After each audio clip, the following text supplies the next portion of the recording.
Hello and welcome to episode 4 of FPL Journey to 10K, the podcast and series that follows really what is a mentorship, and that is how does world top 5 player Matt Corbs help somebody like me stop finishing in about the 100,000 position and get to that elusive top 10,000. So what a week. Gabriel frustrating everybody again. Man United assets not performing yet again. How did it go for you, Matt? How long you got? Not very well. Well, I've got two penalty takers who've been dropped from penalties in Watkins and Saka. I'll start there. Two defenders out injured, so I had James obviously injured as well as a kind of Baldock, which meant that Gabriel kind of came on for kind of a 1-pointer. Havertz is stinking out my team, playing as an 8 rather than 9 that I got him in, and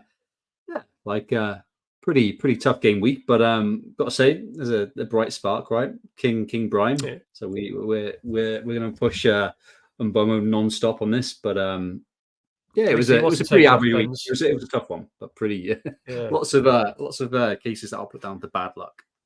I felt for you. 94th minute, Havertz yellow card. I did feel for you at that point.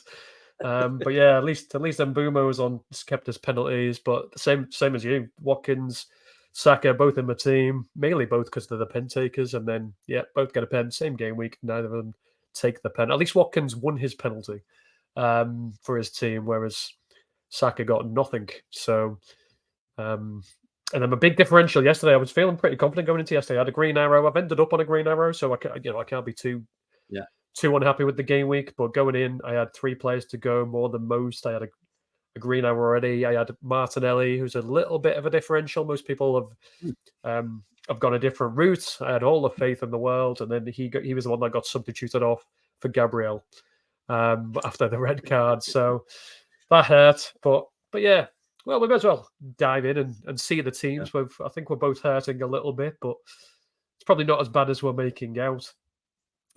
So there you go. There's your game week. Feel free to start. 48 points for this one. Yeah, 48, which is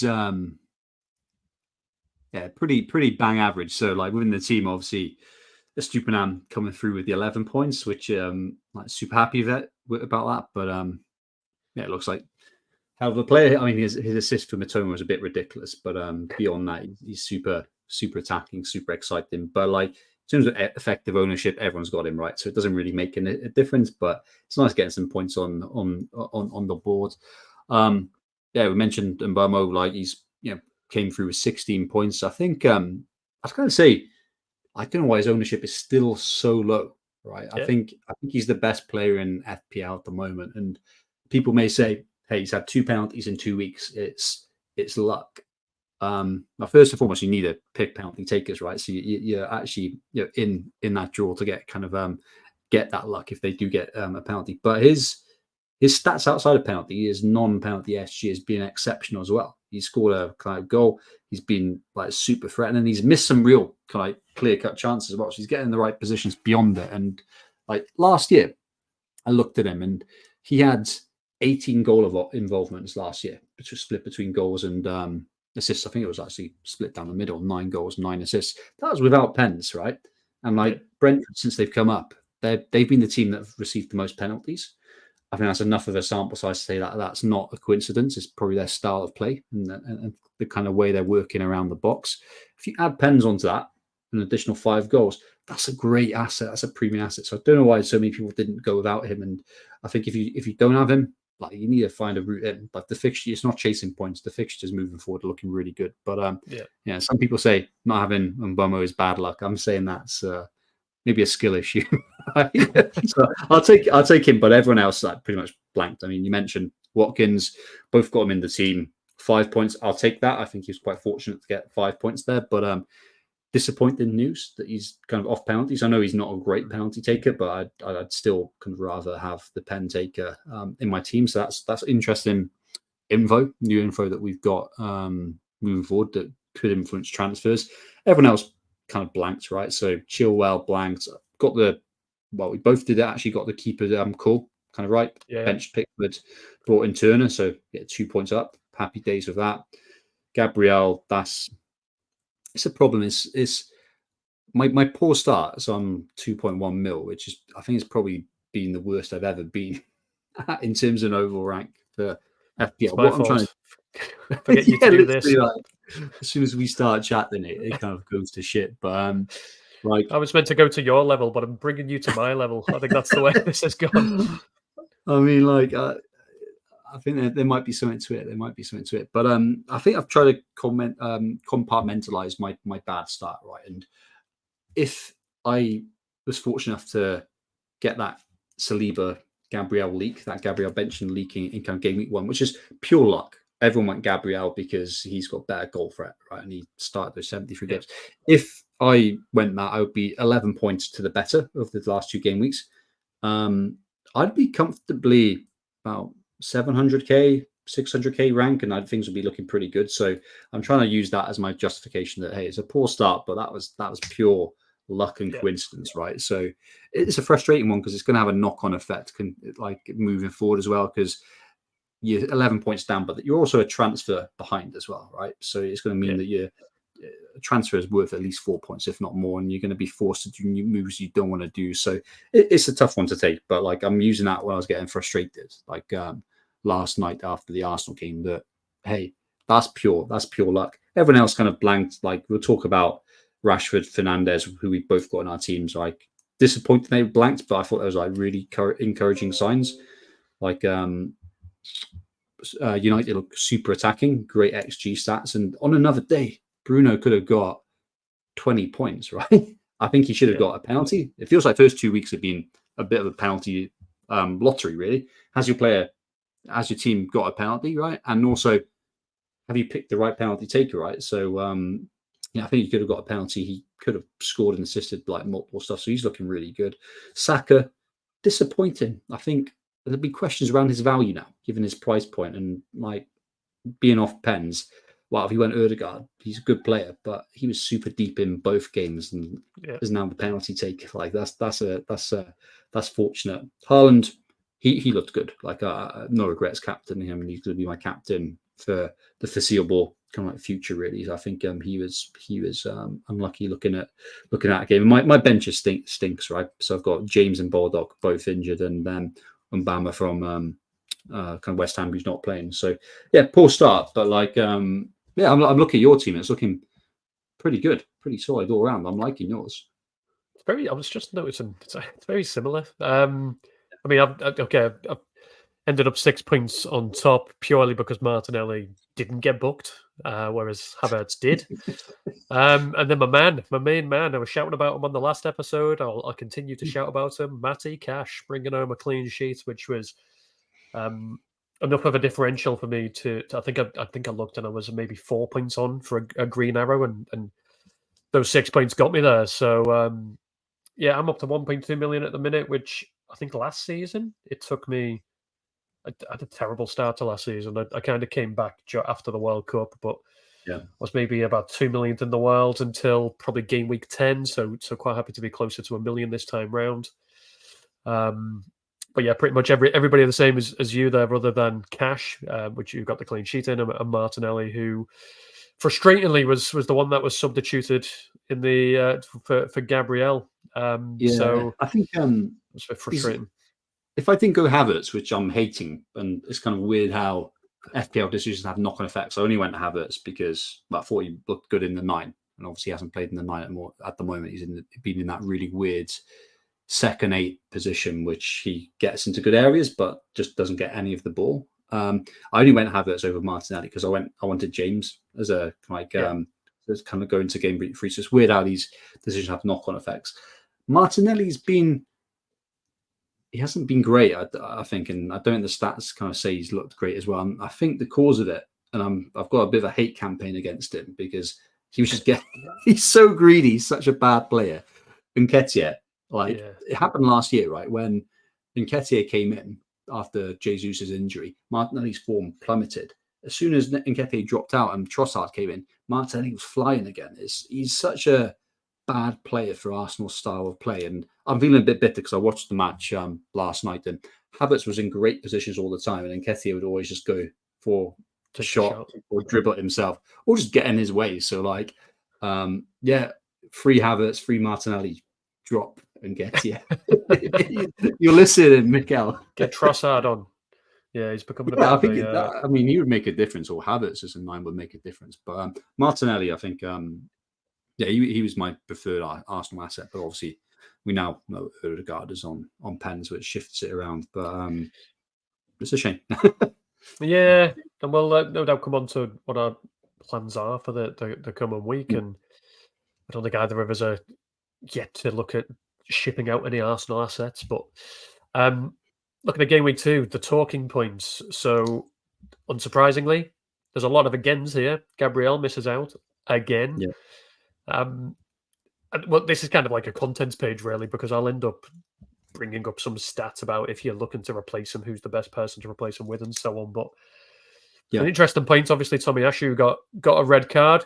Gabriel was straight on as soon as that red card came, so Tomiyasu's gonna miss a match. So we'll no doubt discuss what your plan is with Gabriel. Keep him for the week on the hope that he plays. It's going to be a repeat of game week 2, right? Or ship him out because Arteta's become the new Pep in terms of his roulette game. Yeah, I mean, I don't know about you, but I was so surprised, right, when he was benched again. Yeah, because I think like the drop from Timber to Tomiyasu is quite significant in terms of quality. Yeah.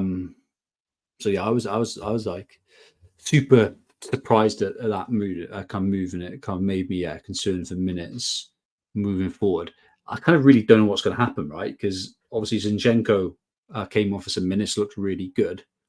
Does that mean that because Zinchenko can invert the from the left back position, does that mean Tomiyasu, obviously he's kind of like, he would have been dropped anyway, but like he's got the man.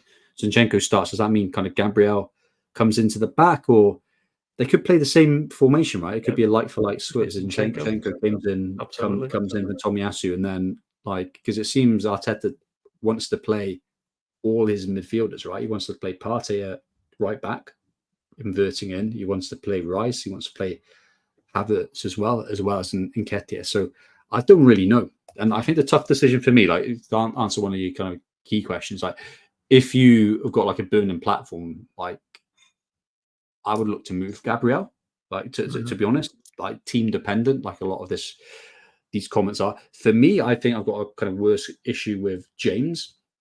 So James has just gone down in price last night. So he's 5.5. He's now 5.4. There's a bit more cash in him, and he's definitely out, right? And like he's not coming back anytime soon. Like let's be honest, they're not going to rush him back after that injury. So he's my priority to move out from a defensive point of view. My dilemma then would be, so I'm pretty sure I'll keep Gabriel because I don't want to do 2 free transfers on 2 defenders. That's just like really passive play. I want to be quite aggressive with my moves. The kind of question would be, do I start Gabriel or do I bench someone else? The person I bring in for James, does he need to be able to start next game week? I don't know, because Fulham at home is a good game, right? It's a tough one. So yeah, that'll be the dilemma for me, is do I start him or not? So I'd probably be, I don't know, when's their game? Is it on the Saturday or the Sunday? Like, it'd be interesting if there's any like rumors if he's playing or not. But before it's out. Yeah, I think I might play it cautious, and like, even though I keep him, I'd probably bench him because I can't predict what the moves are. It could be quite easily. It's tough. What are you thinking with Saturday at 3 p.m? Couple of things. Yeah. Firstly, I hate him. So it's. I'm looking at other. I hate. I got rid of him when I got rid of Stones when the news broke before game week 1 even kicked off. I was made up because I can't be bothered having players in my team. I either want to know they're not going to play, or I want to know they're going to play. Like this whole every week, will he, won't he? Doesn't it that makes FPL less fun? I hate that. Yeah. As a result, I just want rid. Now, I've got 2 free transfers. I'm happy with my squad, as we'll come on to. And then I'm kind of thinking, who do I replace them with? We may as well. I'll move on to the next screen. This is kind of, as I say, this is like a contents page for anybody that is listening, as opposed to as opposed to watching the other topics we're going to discuss. So United assets, which we've kind of touched on a little bit with about a minute ago, about they actually look good, so don't rush to sell them. That'll involve the Brighton attack as well, and then just other thoughts for ahead of game week 3. Game week 3 is coming. Game week 3. Flying already, but there you go. So this is who would I replace Gabriel with? Now, for me, it seems there's an obvious route. Second player pot on the right there, Chilwell. Chilwell seems the obvious. I don't have them. Their fixtures are turning very nicely. This weekend, they've got Luton at home. They've then got Nottingham Forest at home. But even into the game week 7 or 8, every single fixture, I'm like, yes, I want Chilwell. Or compared to the I think it's a no-brainer. If you don't have Chilwell and you've got Gabriel and you've got money in the bank, you should make that move. Now, I mean, that's the problem. So I've got 0.5 in the bank. I can sell Gabriel for 5, but Chilwell is 5.7. So if I do that transfer and then need to make a second, which I can do, and we'll come on to what my thoughts are when I'm looking at my game week 3 options. I've got the luxury of having 2 transfers, so I'm not going to take any point hits or anything. And if I'm honest, again, we'll come on to it. Luke Shaw is probably going to be the make weight. The other option was Watkins, but I'll save that for later. I'll save that for later. I mean, I think obviously what you got display there is defenders sorted by what expected FPL points over the first 2 game weeks. So obviously this is good because it tells you how they've performed statistically. What I would say is it doesn't show a forward view, right? Because you want to be looking at the fixtures and how you predict it. But it does give you a base of who's done good over a small sample size. But obviously Chilwell is second there. Expected FPL points of 14.14. Given the fixtures, given his kind of position, I think you need to get him in. I think it's quite neat. I like these sort of decisions. I like having a lot of certainty. I hate, for example, for me, all my moves have got a lot of uncertainty. This is a nice obvious one that you should be bringing him in for Gabriel. Yeah, I think so. I think so. Let me looking at the fixtures. I have got them here. So for the defense fixtures, Chelsea are second for the next 6 game weeks. Everton are number 1. I mean, I've got them covered with Pickford, and I've got no faith that I want 2 Everton players at the back. So I'll leave Pickford, and that'll be it. But then Brentford are looking good. So Henry's getting some points on the board. He seems to be in a bit of an attacking position. But Pinnock is the one that the stats seems to suggest is the better performer. It's kind of interesting to see that. I think it's super early in it, right? So caveat, there's a 2-week sample size. I think Pinnock actually outperformed Henry last year, actually. So I'm potentially interested in a Brentford defender looking at those fixtures and my defensive issues. I was naturally thinking, Henry's the obvious choice because he's the exciting wing back or whatnot. But looking into Pinnock might be an option. So he's there at what expected FPL points 11 over 2 games. That's pretty interesting. If I'll just load up, appreciate he's not on the top. I mean, is that 11? But I'll tell you the difference between him and Pinnock. Just for comparisons, because him and Henry, should I say? Because I think a lot of people will be going the route of Henry.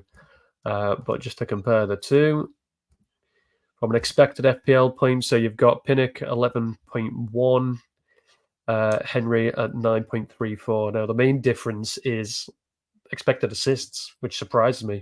Henry was on 0.52, Pinnock's on 0.71. Henry's goal attack expected, bang on 0, whereas Pinnock's got 0.03. So again, pretty much 0. So it's really that assist potential. So I don't know whether that's headers down on corners, whatever it may be. Yeah, it could be, couldn't it? It's an interesting one though, because I don't actually think Henry if I was going for a Brentford defender, but I think that's enough info. If I do think I want a Brentford defender, I'll have a look at stats from last year as well, just to get a bigger sample size. You can't really judge too much on 2 game weeks, right? But enough to prompt a bit of a investigation, I think. Yeah, we kind of touched on that red card piece because you're right. Although Gabriel came on, it's very easy for Arteta just to go, well, Tomiyasu can't play. Let's just put Zinchenko on the left. Simple as that. Gabriel stays on the bench. White and Saliba stay as centre backs.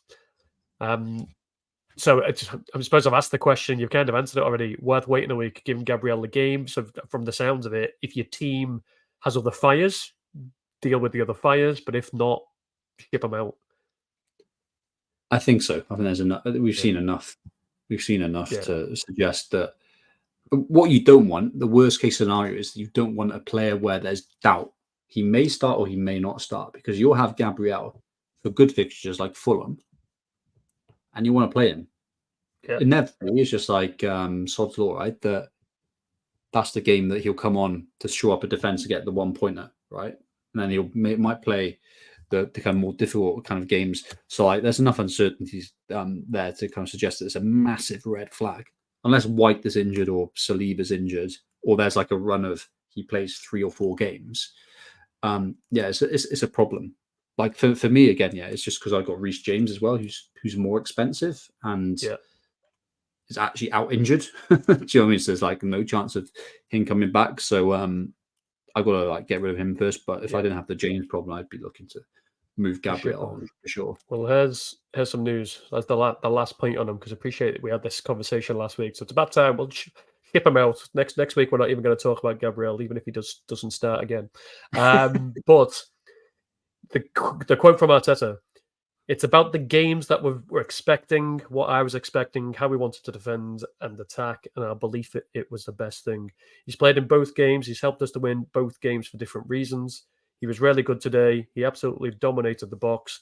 He's going to play a lot of games. That's just the decision sometimes. Now that he's going to play a lot of games after what he said directly before, it tells me, what, is he going to play a lot of games off the bench? Or it's exactly that. And like, I mean, game state, Palace away is a tough game. Forest at home, they're an okay side, right? But that's a Fulham-esque game where you think it's a bank that you'll just kind of like run away with it. So there's been 2 different types of scenarios there where like he hasn't played. So suggest that he's going to play. They will start some. He'll come on off the bench where he doesn't start. So that's a huge red flag. Like, so my dilemma is whether I start him on next or not next week. So I'm pretty sure I'll bench him because QD the inevitable kind of like 15 pointer, but I'm kind of done. Like I was so sure he was going to start against Palace, but obviously didn't happen. So disheartening when it happens. I'll just like sack that. I can't be bothered with the headache. But all right, so to finish on this one, so Chilwell is the obvious pick. After which you're looking at, like, you probably look at Brentford based on the fixtures. Would you consider just selling Gabriel for Saliba? I think it's like you can't go there now, can you? Okay, it's like too late. He's the villain for the year. Like I mean, he looked very good. So FPL aside, obviously a fantastic play. He was kind of great against Palace, 2 bonus points. Like great. I was just sorry to rub it in. Gabriel to come on and just score an own goal to wipe out that clean sheet. I was so done with it. But now Saliba, Arsenal's fixtures are mixed. So Fulham is obviously great, and then it's United. There's mixed fixtures. I think you could probably find some better option. I haven't discovered who the better options are yet, but I'll talk about it later when we talk about planned transfers. I've got a long short list of potential defender prospects, which I think are probably all slightly better than Saliba for the medium term. But it didn't really cross my mind, but it just psychologically it just feels too sideways, doesn't it? Yeah, it does. It's tough, like just chasing. Chasing, and it doesn't seem like an exciting option. I'm not a fan, which sounds stupid because Gabriel's a centre back, but I'm not a fan. I'd rather have a wing back if I can get one. But there you go. Gabriel has goal threat. That's why everyone had him before the league. Right? That's why 95% of Saliba owners had him. Like Saliba has next to no goal threat, unless it changes the season. But he'll take the pen next week. Right, moving on to United assets. So we were kind of touched on this. So big topic because they blanked twice. Pretty much. Like, and Bruno, as he always does, loves a yellow card. Got himself booked against Tottenham. And all of a sudden, the big talk is, well, let's get rid of United assets. And people are selling Fernandes, they're selling Rashford in their absolute drones. Now, something you said last week has got me doing some research. So I'll tell you my thoughts based on your expertise, of course, and see what you think. So you spoke last week about look at the fixture, look at the stats. If the fixture looks nice and the stats back up the player, hang fire. Okay.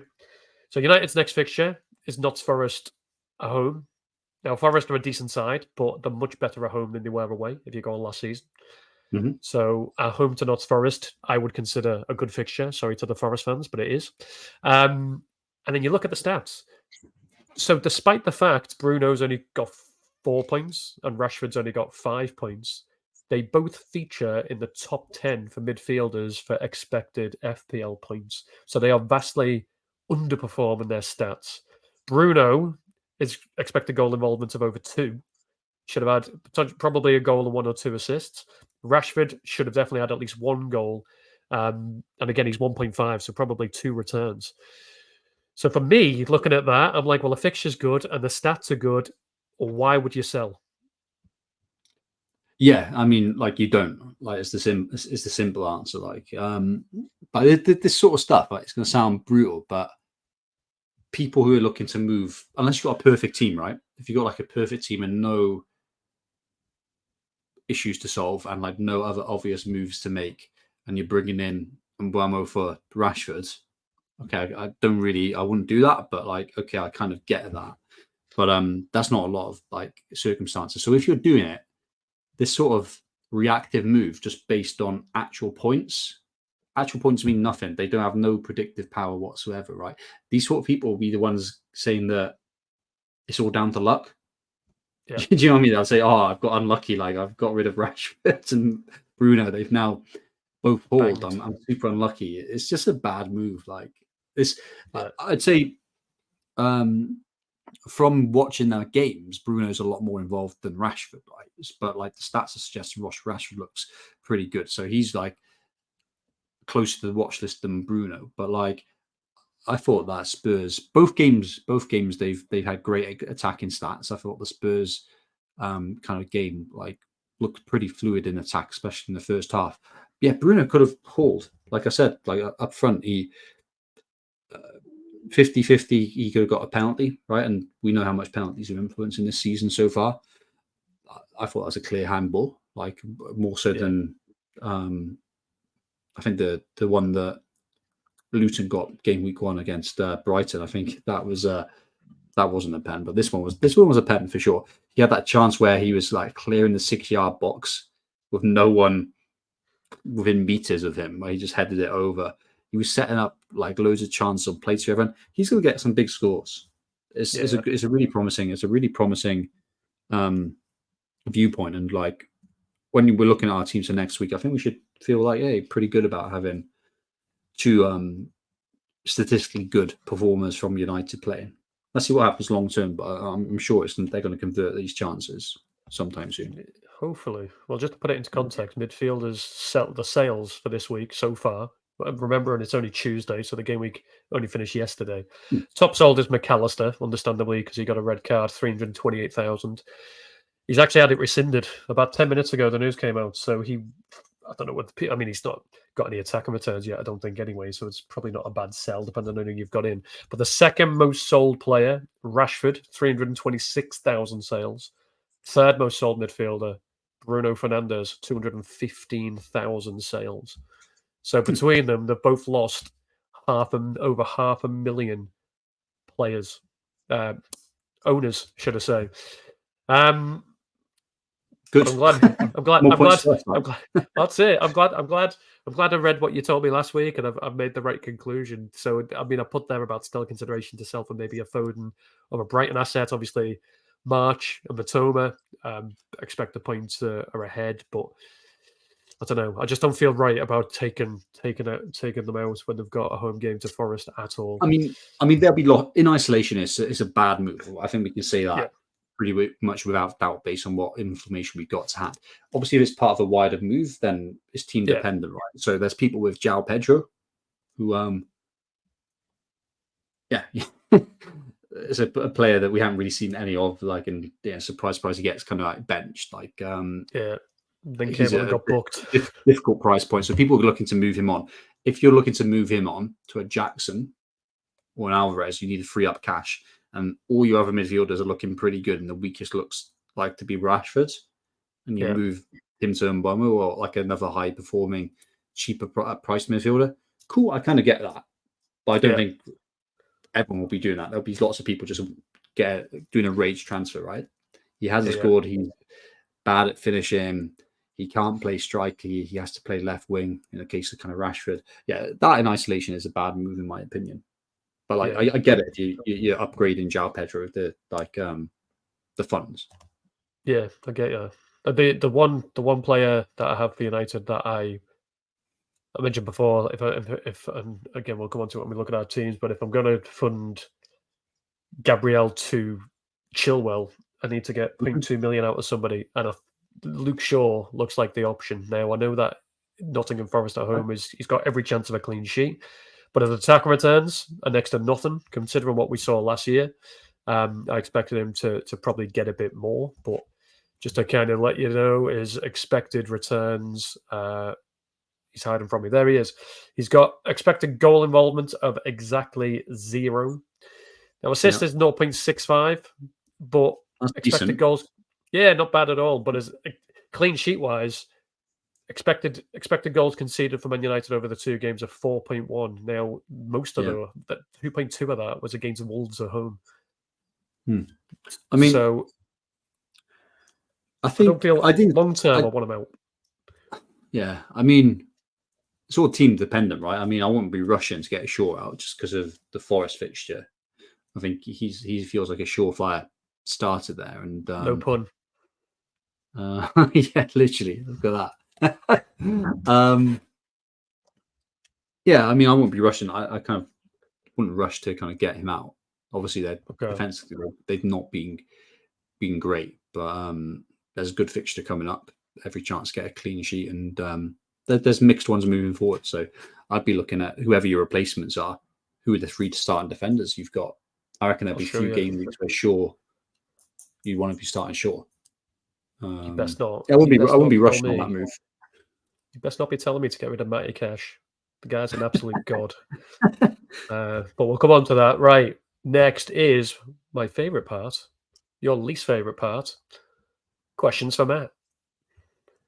So this is, I've got three questions just to throw at you. As I say, we give the listeners a chance to ask you a question. I'm the one in the lucky hot seat that gets to ask you multiple, but why not give somebody else a go at asking one of the best players in the world a question? So 3, we've got FPL Woodsy, No Brain Just Aim 3713, and X Kyrie Irving. So thank you for submitting your questions. Number 1 is regarding wildcards. So what are the main factors you consider when you're playing your wildcard? And there seems to be a big narrative around game week 9. Is that just because it's the midpoint until you get your next one? Didn't think of that, but if the maths work right, so maybe there's a bit of that actually. Like it's nice and symmetrical there. But for me, like there's 2 things. Like so the first and most important thing is targeting those big fixture swings. So normally, it's kind of a bit random, but normally there's a period where there's lots of teams where they've had a previously bad run and then they go onto a fantastic run. And when it happens for quite a few teams that you want to be targeting, that's interesting. That's kind of wild card territory. So that's like the biggest thing is looking at those broad fixture swings. And how I look at that is any fixture tracker. Like we share the one from Fix. Just put that out of a long-term view, and you'll see from the color coding where there's like a big step change for like a few teams. Second one is just like, is your team in a really bad situation, right, where you need to do some like major surgery? So you got loads of players out injured. there's bans. It's just not all your players are performing bad in terms of the fixtures. They're kind of performing bad in terms of output, bad in terms of stats. Then it's potentially kind of time to do some surgery. I think that's very rare when that happens. I think probably my team at the moment, if you look at it, it's probably as close as you can get to that with all the bans and kind of benching. But I'm not really considering the wild card. I want to be proactive. I don't want to be fixing my team. I want to be driving it forward. So yeah, those kind of like the general factors. Sometimes some people talk about I'll do a wildcard in a international break so I can get price rises. I think that's bullshit. I never see that kind of paying off. I think I don't really get that approach. So yeah, those are the drivers. And why game week 9, other than the symmetry that it's like 25% of the season done, it's the fixture swings. It is the fixture swings. So if you look at it, Brighton are about to start a kind of mixed run from game week 8, game week 9 onwards. Well, game week 9 is interesting because I think it's just after a kind of international break. So that does appeal to some people that, hey, you can adapt to injuries and news and all that kind of good stuff. But then after it, there's a few teams that go on great runs. So Brighton go on a great run. Liverpool go on a great run. Aston Villa, I think, go on a good run. Don't quote me here either because I'm not looking at anything. From memory. From what I remember. I think Newcastle go on a good run, or they may start going on a bad one. But there's enough there to say there's a good opportunity to jump off some assets. I think Chelsea start going on a bit of a mixed run as well, and then jump onto some other teams. So that's where I've loosely got in mind. But I'm going to try and like still be flexible, working towards it. I'm not going to force myself to have to wild card around there. But I'm looking at game week 8, game week 9 at the moment. Do you play a lot of from your transfers? Like, how far in advance do you plan your wild card? So do you like dead end your team? Have you got a couple of weeks transfers in mind to say I'm going to dead end my team because I know I'm definitely going to do a wild card? Or do you not play that game? No, I kind of like I have it in mind, loosely in mind, but like I kind of want to keep a bit of flex. I want to keep a bit of flex. Okay, good to know. Question 2 is a mindset one. We had one of them last week, which is how do you deal with a bad game week? Similar, if I'm honest, it's a similar question, which is a one that you'll feel and we'll both actually feel the pain of. Some managers deem their season is over already because they went for Gabriel over Saliba. How do you get over that? Well, like the mindset, like how do you deal with a bad game week? Well, I was pissed off. I was bloody pissed off like last night for sure. So, like what I almost done, which I managed to bring it back in, like luckily, is I almost did a rage transfer. I almost brought in because like there's price changes. So Reece James was dropping in price, right? Havertz was dropping in price. I almost did Watkins to Jackson, and then James to Trippier. It's kind of a nice move. I was thinking, like, I'm just done with these defenders. I just want someone reliable who I know I want in my team long term. I just bring in Trippier, who's like super expensive. What I then realized is, I thought about is like, I'm bringing him in probably 3 game weeks in advance from when I actually need him. Game week 6 is when Newcastle start to look good, and it meant I had no price flexibility for other players. So like it meant like I'd be outpriced from the likes of Foden for Havertz or Maddison as a Havertz replacement. So yeah, almost did a rage transfer. So yeah, I think I kind of said it kind of earlier, like with the case here, I kind of try and compartmentalize the bad game week. So I don't think actually, if I look back at the first 2 game weeks, which have been pretty bang average for me, there's been probably one suspect decision, but everything else has been pretty solid, I would say. So yeah, whatever it's down to luck. You just accept it and you move on. You like you post some stuff on Twitter that's funny, and besides you're in a bad mood, you find like identify players that you're your nemesis and your enemies. But like you get on with it. So like the potential mistake I made was Havertz, I think, because I thought he was going to play number 9. Didn't really think of the risk of Nketiah. He's played that weird 8 position. But I did have a reason to bring in Havertz, right? So I brought him in because I wanted James. So that was like kind of like chain reaction of kind of effects there. So I couldn't predict James getting injured. I couldn't predict the Gabriel kind of benching. I couldn't predict my penalty takers losing those things. So I kind of like put it down to chance. This stuff is quite random, right? And Yeah, you get annoyed, Yeah, but yeah. you kind of just move on. And then with the Gabriel piece, like this is just going to like impact our whole season. Like I think there should be a rule now. Actually, when they put season ranks, they should put an asterisk next to this 2023-2024, saying this is the Saliba season. Yeah, it's pretty annoying because like we all want to kind of do really great, and I think everyone who went Saliba is a pretty engaged manager, right? So that's your peer group that you're trying to beat, right, to win those mini leagues, and it's been a hell of a swing already, right? 11 points plus the transfer, which is worth at least 4, so that's 15 points in 2 game weeks. The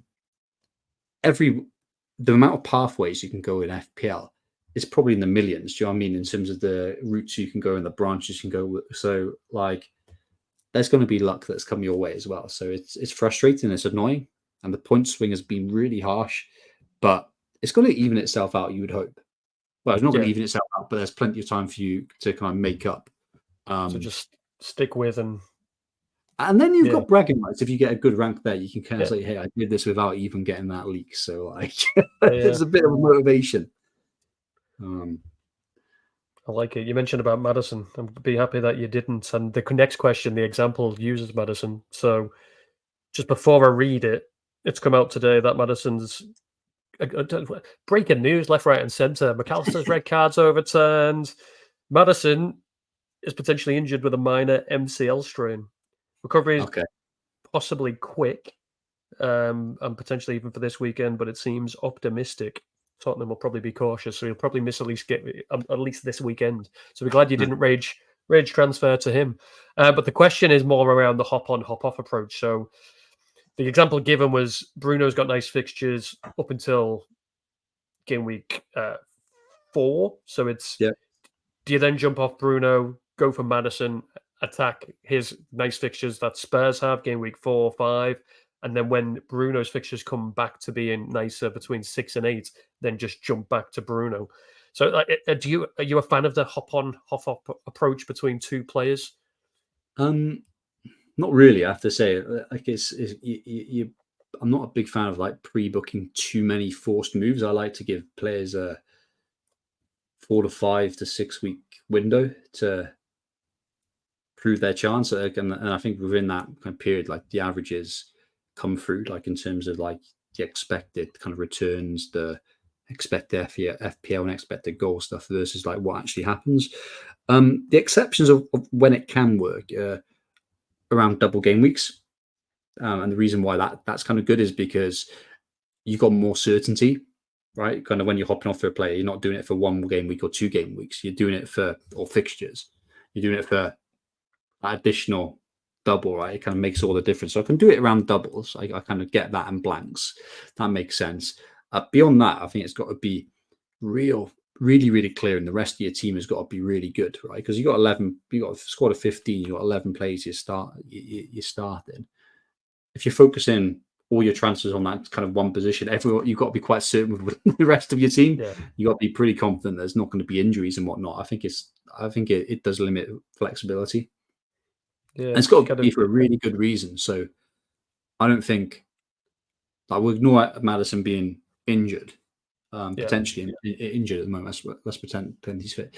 The fixtures aren't that good to justify it. Do you know what I mean? And the person you're jumping off is a penalty taker for an attacking team. Well, so you think, looking at the pen look that we've had so far, Bruno will be taken off it and Varane will get it or something. It'll be Onana, I think, given his luck. But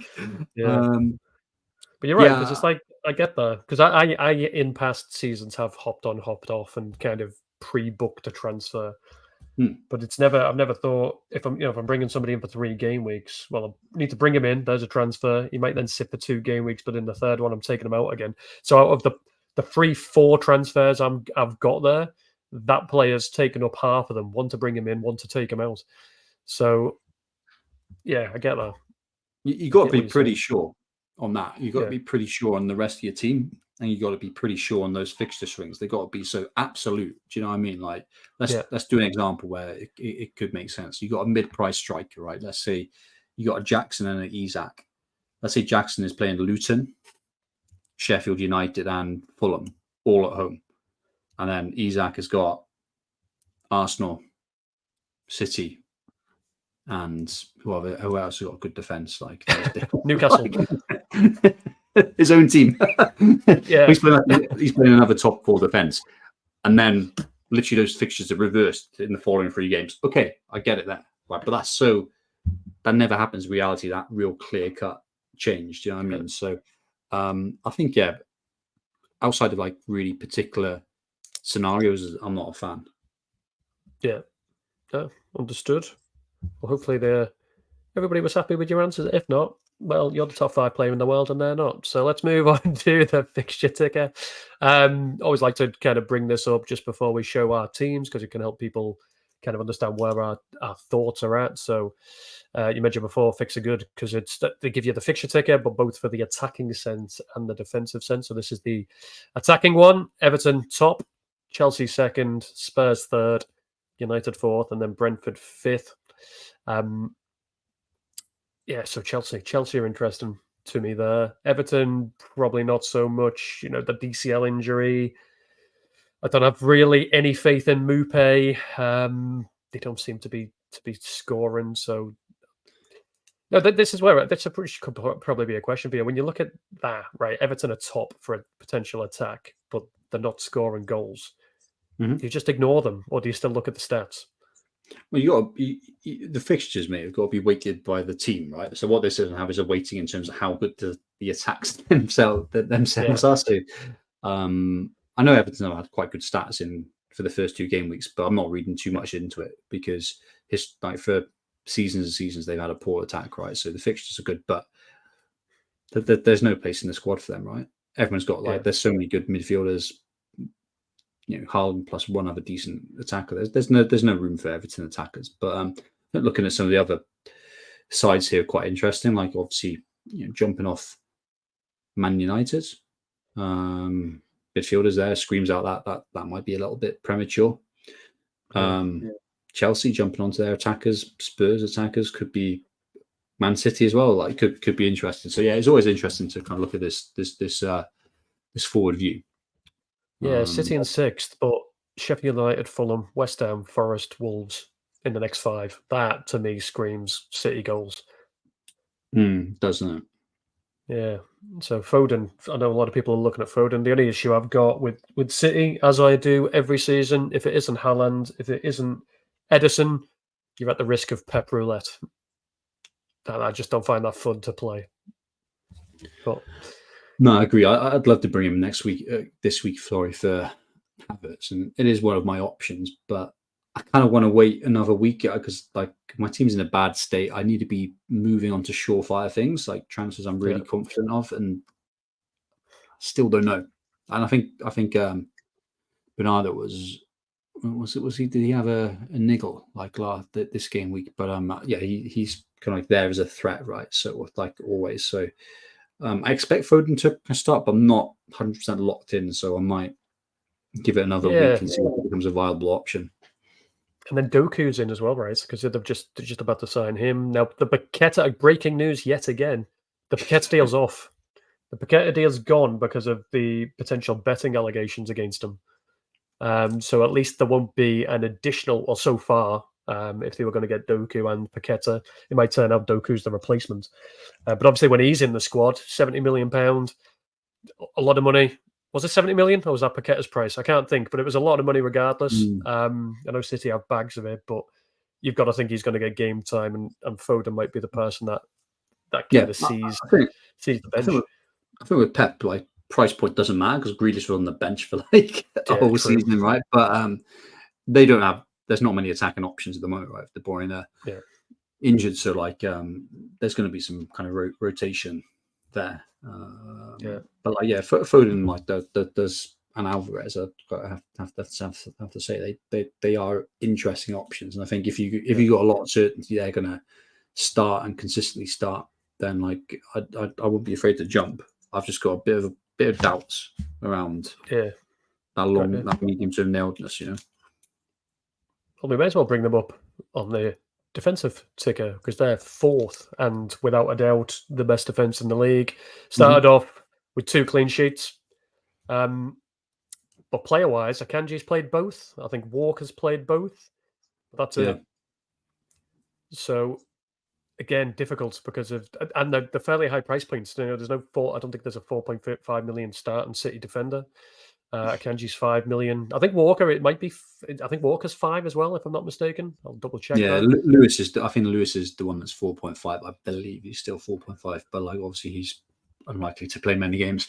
Their defense, I think the issue with their defenders is obviously there's that kind of like roulette that you've got so many centre backs playing for 3 positions. If you can 4 positions, like Walker isn't guaranteed to kind of keep playing.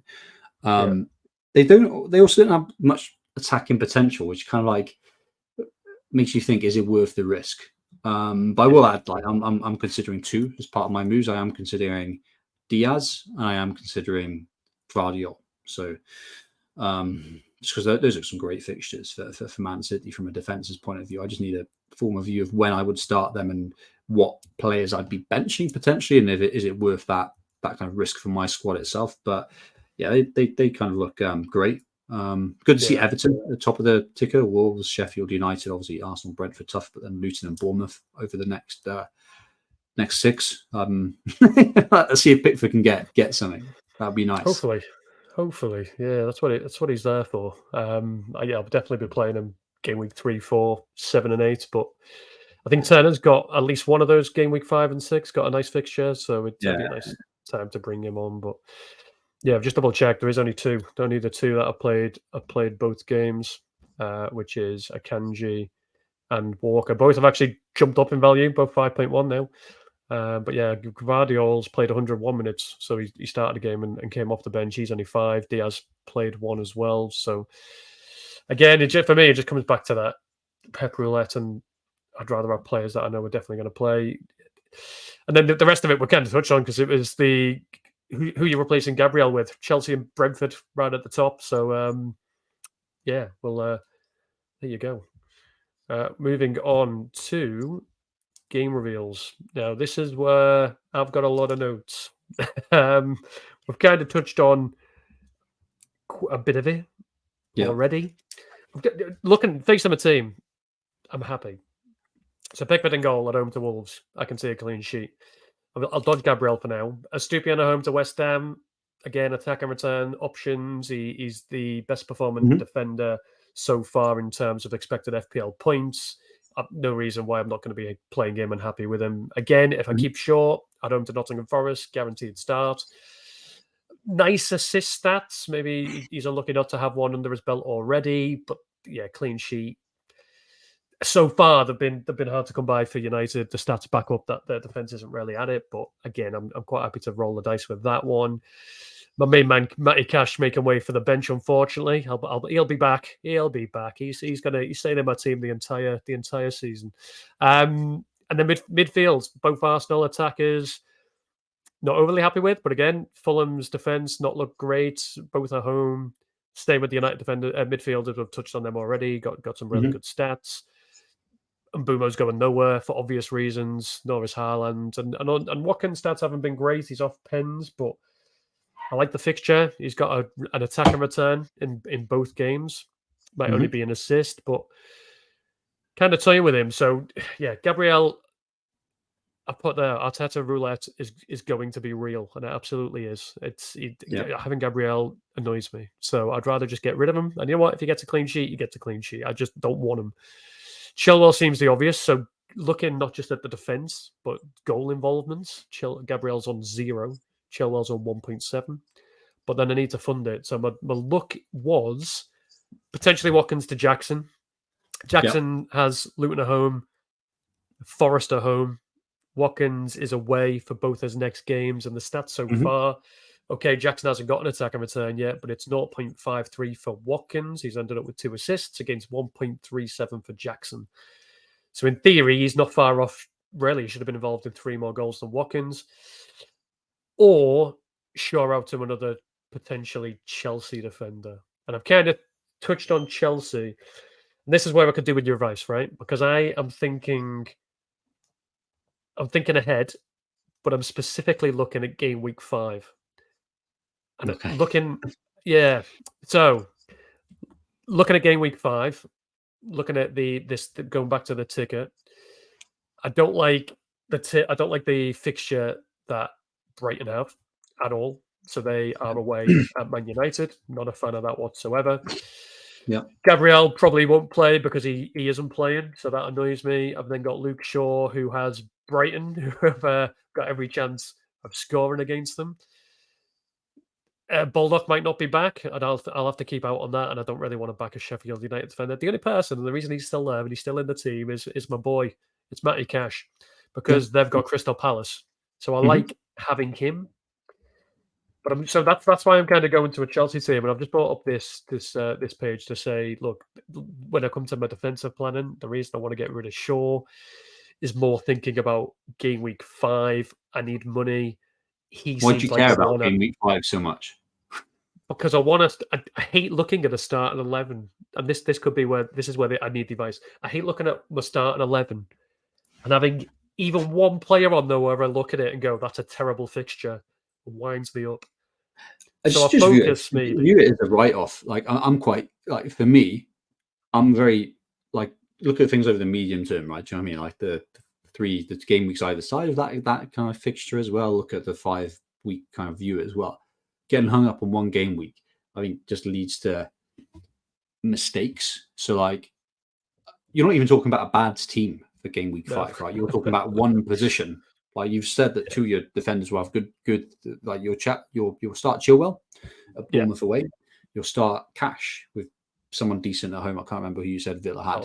And this one player that you're viewing as a potential write-off. So it's 2 points. Who cares? Do you know what I mean?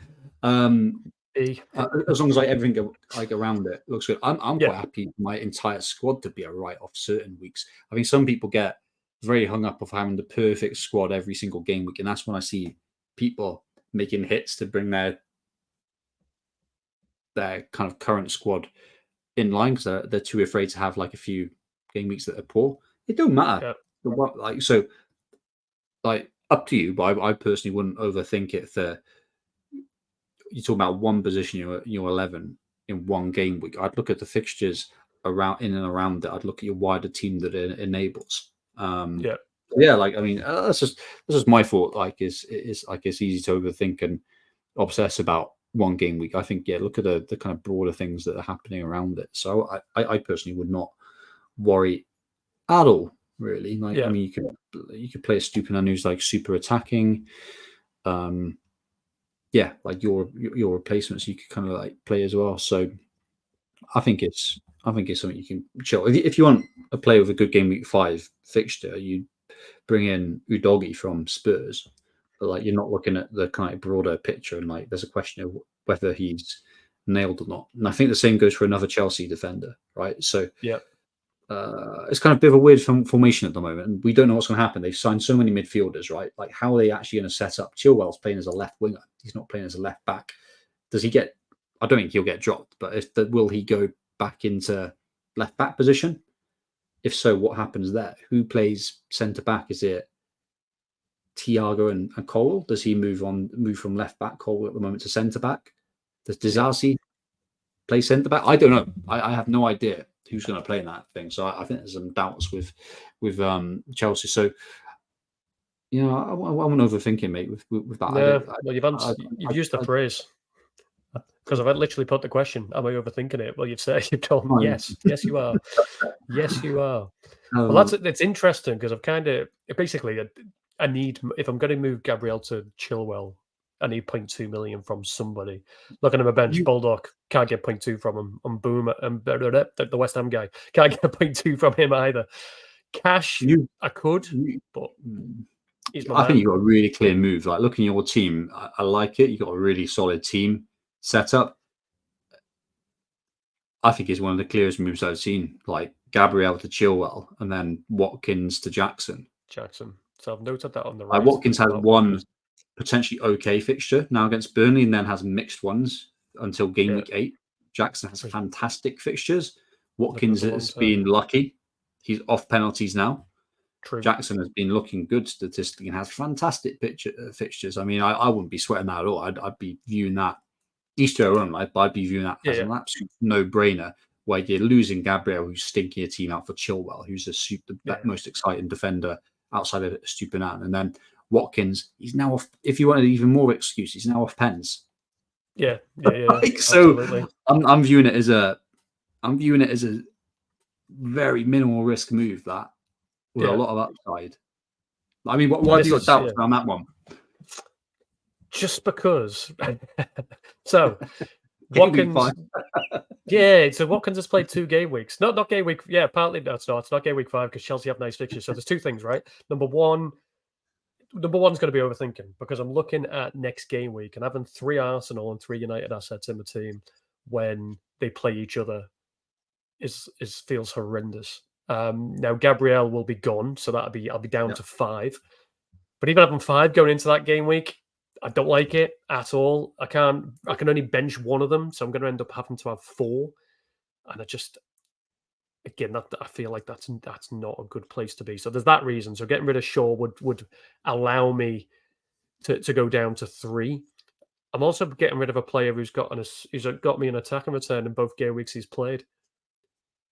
So it's like it doesn't feel right either. But I know what you mean. Jackson stats are so much better. His fixtures are so much better. So it does seem the obvious move.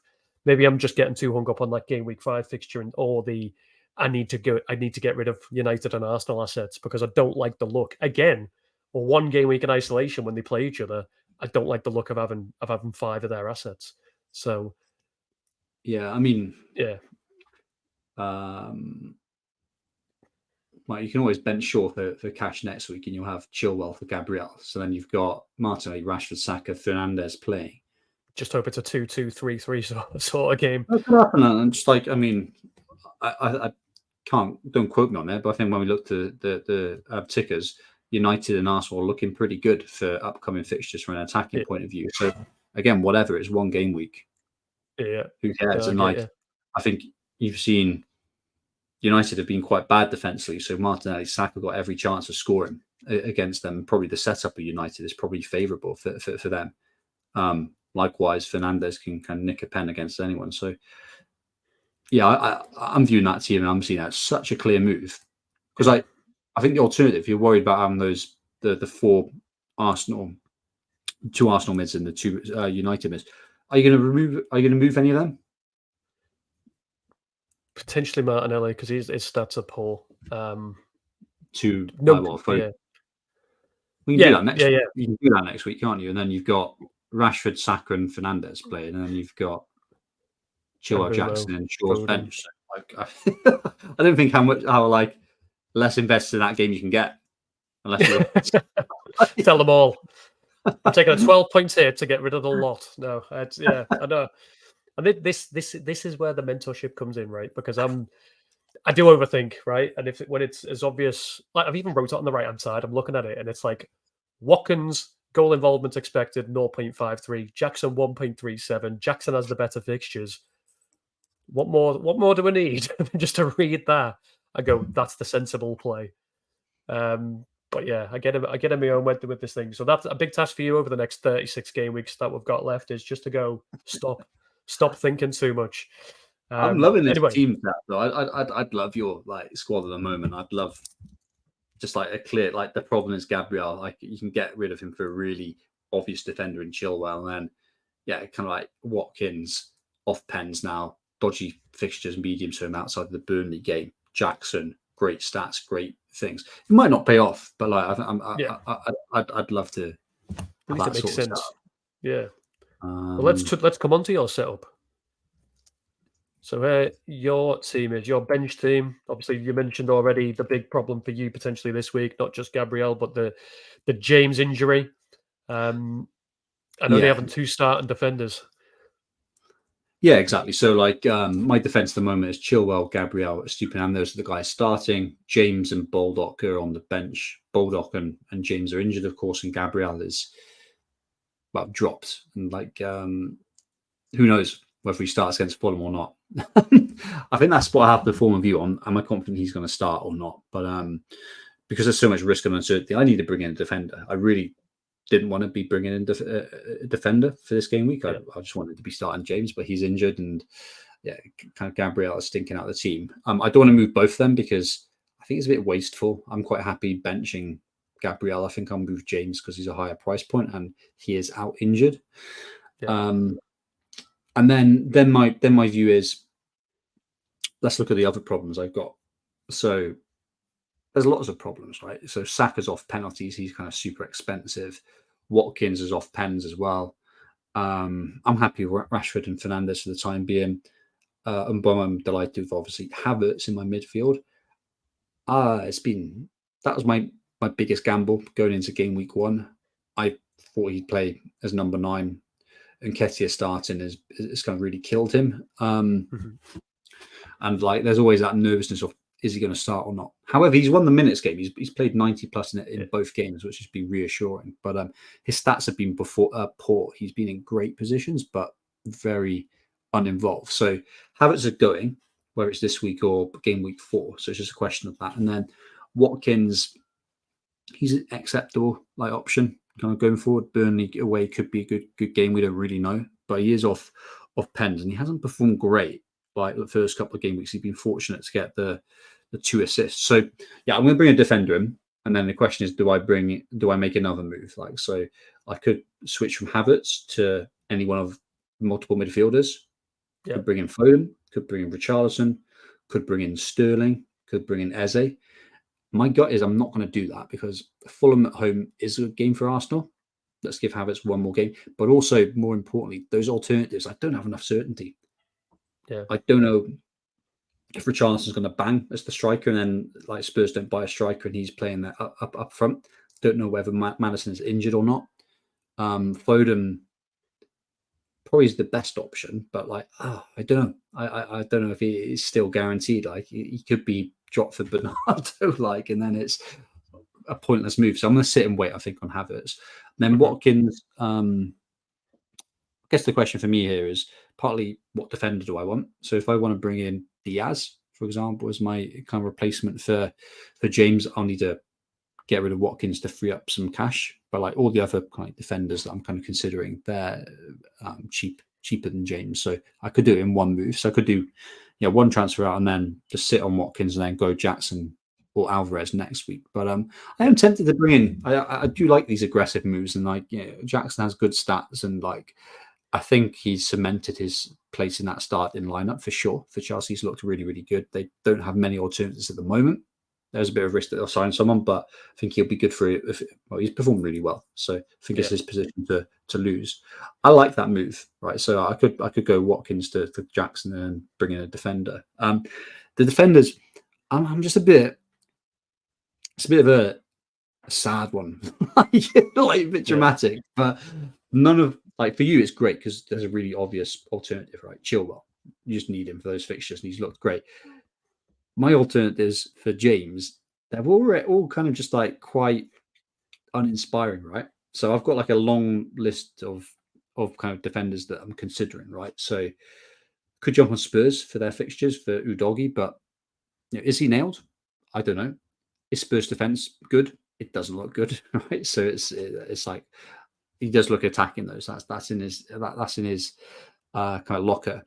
Trippier I've been outpriced out of, so I didn't make that move. So Trippier will be someone I'm targeting game week 6. I could just get Botman nice and early. He's got he's got difficult fixtures.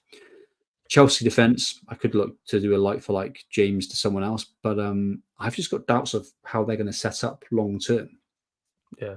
Even Silva, who knows? Because he could be exposed with his speed, right? So it could be Dizazi and Colwell playing centre back. I have no idea, right? So yeah, I'm guessing the shortlist is Udogie, Guardiola, Diaz. Diaz could be interested just because of the security of minutes. Or we mentioned those Brentford defenders, Pinnock and Henry. But can you see why I'm I don't really want to make that move because it's then I still got Gabriel, who he could or could not start. So if I bring in one of these players, I'm going to bench him. And Gabriel, if he starts, then he could be golden against Fulham. Yeah. So yeah, I'm not feeling massively enthusiastic about these moves, but I feel like I do need to bring in a defender because it could well be down to 2 starters again. So that's where I am.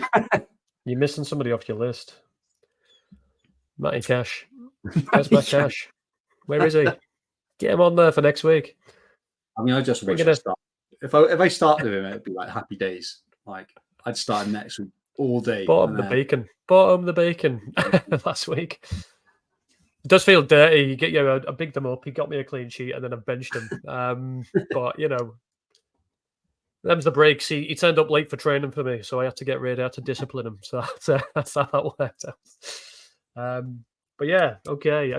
I'm conscious that I don't want to just have the same team as you, because then it's just like I'm doing it for my own reasons. It's not just so it matches your team. I'm just conscious I don't want to end up with will we have the same team? Like if Havertz and Martinelli would be the big changes. So game week 4, and I'll have Shaw. You'll have Shaw, yeah. So your team will be better. your team is better and will be better. I'll still have Gabriel on my bench, like long term. I can't really.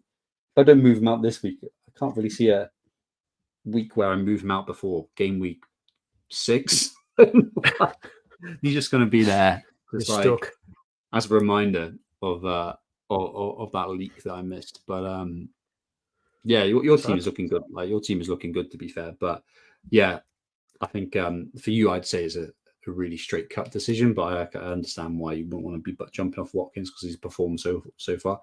Yeah, for me, be a defender for James, and then probably Jackson for Watkins, or I could wait a week, but I think I kind of want to do that move. Yeah, and to get the Luton home game. Exactly. Yeah, I've seen enough evidence. He's looking good.